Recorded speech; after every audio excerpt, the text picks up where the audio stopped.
My name is Lauren Pineiro. I'm a member of Tampa Bay SDS and also one of the Tampa 5. We are 5 protesters facing up to 10 years in prison for protesting against Ron DeSantis' attacks on higher education at the University of South Florida. So on March 6th, Students for Democratic Society held a protest at the University of South Florida to protest attacks on diversity within higher education coming from DeSantis. We marched to the president's office to demand that they commit to standing behind students and protecting diversity programs, protecting ethnic studies and women's and gender studies, and multicultural organizations.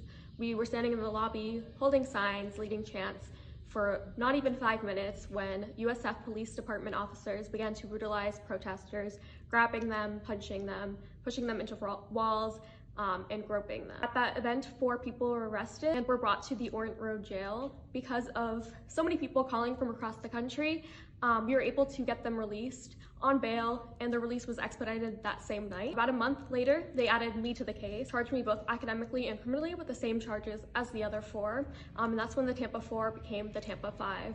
So since they added charges on me, there's been a number of updates. Chris Carpio, one of the Tampa 5 and who was a campus worker and AFSCME union member at USF, was actually fired from her position for protesting Additionally, there were academic charges against the students.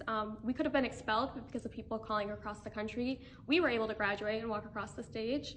And we were also offered a pretrial intervention from the state attorney's office, which would mean that we would have to apologize to the individual cops who brutalized us and admit guilt in what we did. And because we didn't want to do that, we weren't going to admit guilt for something we didn't do. We weren't going to apologize to cops who brutalized us. They actually doubled down and doubled the felony counts on 3 of the 5 who are now facing 10 years in prison compared to the 5 years in prison. Most recently, we actually held a convention, or a conference, not a convention, around the Tampa 5 and formed an emergency committee to defend the Tampa 5. And so we are organizing around that, bringing this case to a national level. We plan to go on a speaking tour across the country. We've already spoken in Seattle and Miami and maybe a city near you. And today we actually had our 2nd court appearance. So we do not have a trial date set yet. We are still in discovery, getting evidence from the school and from the officers, and we're going to continue doing that. And from what we've seen so far, we are even more confident that we will be absolved and that we are completely innocent.